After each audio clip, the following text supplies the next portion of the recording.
Jakarta. Jaksa Penuntut Umum (JPU) menuntut Irjen Teddy Minahasa dijatuhi hukuman pidana mati. Tuntutan mati itu membuat tensi pengacara Teddy, Hotman Paris, meninggi. Dirangkum Detikcom, Minggu, tanggal 2 April tahun 2023. Sidang tuntutan mantan Kapolda Sumatera Barat, Sumbar, itu digelar di Pengadilan Negeri Jakarta Barat pada Kamis, 30/3 lalu. Jaksa mulanya membacakan identitas Teddy Minahasa, kemudian dilanjutkan dengan kesaksian hingga analisa yuridis. Dalam tuntutannya, jaksa meyakini Teddy bersalah dalam kasus tukar sabu barang bukti kasus narkoba dengan tawas. Jaksa pun menuntut agar Teddy dihukum mati. Menyatakan terdakwa Teddy Minahasa putra bin Haji Abu Bakar telah terbukti secara sah dan meyakinkan bersalah melakukan tindak pidana, kata jaksa. Menjatuhkan pidana terhadap terdakwa Teddy Minahasa putra dengan pidana mati, sambung jaksa. Jaksa meyakini Teddy bersalah melanggar pasal 114 ayat 2 UU nomor 35 tahun 2009 tentang narkotika. Junto pasal 55 ayat 1 pertama KUHP. Jaksa meyakini Teddy merupakan pencetus awal penggelapan barang bukti sabu untuk dijual.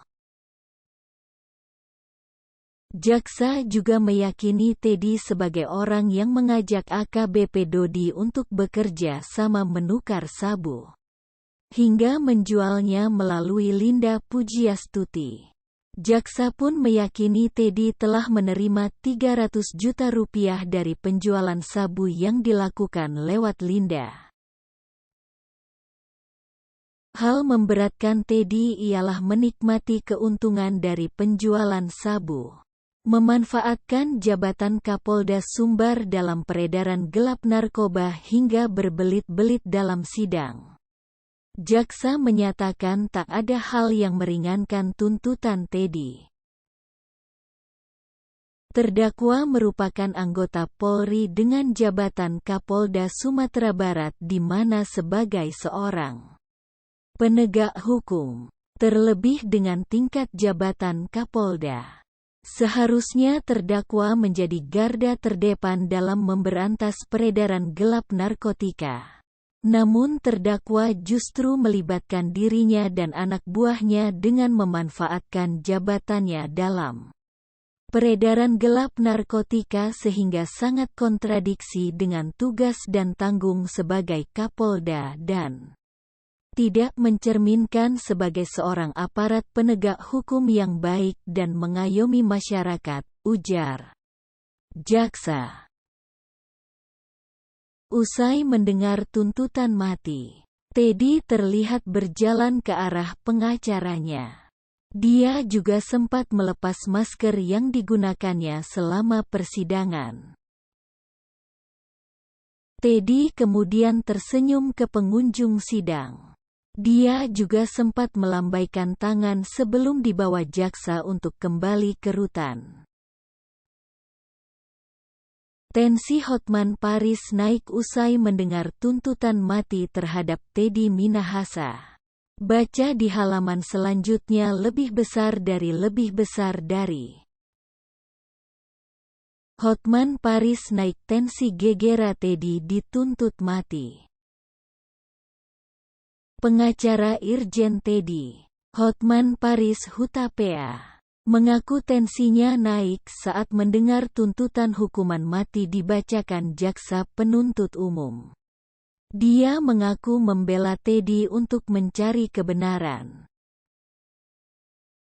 Kita ini kan membela klien, mencari kebenaran. Pengacara itu bukan membela orang jahat, tapi mencari kebenaran. Apakah itu nanti bersalah atau tidak? Itu terserah pada hakim. Jelas dong. Kaget. Kalau dihukum mati tensi kita agak naik. Itu wajar. Kan pada saat itu masih mikirin klien, kata Hotman. Hotman mengatakan dakwaan yang disusun jaksa harus batal demi hukum. Hotman mengatakan pihaknya akan menyoroti pelanggaran hukum acara pidana dalam nota pembelaan nanti. Kita akan jawab nanti semuanya dalam pleidoy ya.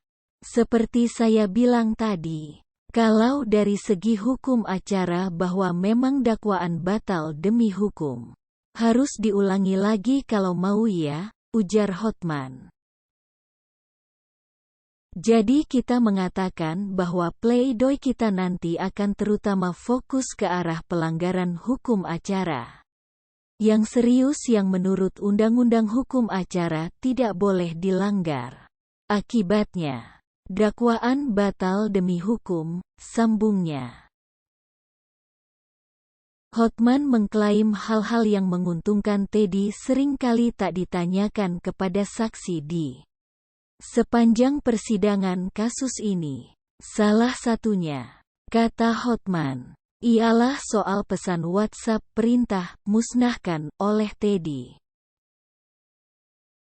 Contoh salah satu adalah itu WhatsApp dari Teddy Minahasa tanggal 24 September yang menyatakan, musnahkan, hapus. Itu tidak pernah ditunjukkan kepada satu saksi manapun.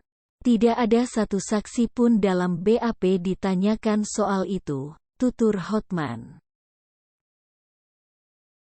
Jadi memang itu hal-hal yang sangat menguntungkan terdakwa tidak ditanyakan kepada saksi. Padahal itu kunci pokok bahwa memang bahwa untuk penyerahan narkoba tanggal 3 Oktober dan sebagainya. Teddy Minahasa sudah perintahkan musnahkan. Musnahkan, musnahkan, sambungnya. Hotman mengatakan pihaknya akan terus memperjuangkan kliennya. Hotman mengaku optimistis Irjen Teddy lolos dari hukuman mati. Jadi itu nanti itu strategi yang kita terapkan. Jangan lupa, ini kasus sampai banding kasasi PK. Peninjauan kembali. Dan mungkin kalau di tingkat pengadilan negeri biasanya tekanan publik itu lebih banyak. Dibandingkan dengan apabila kita banding kasasi PK, ujar Hotman. Dari segi hukum saya optimistis. Tapi kan hakim juga manusia. Kan banyak pengaruh. Tekanan publik. Karena ini perkara narkoba. Gitu kira-kira imbuhnya. Wen, Kenve.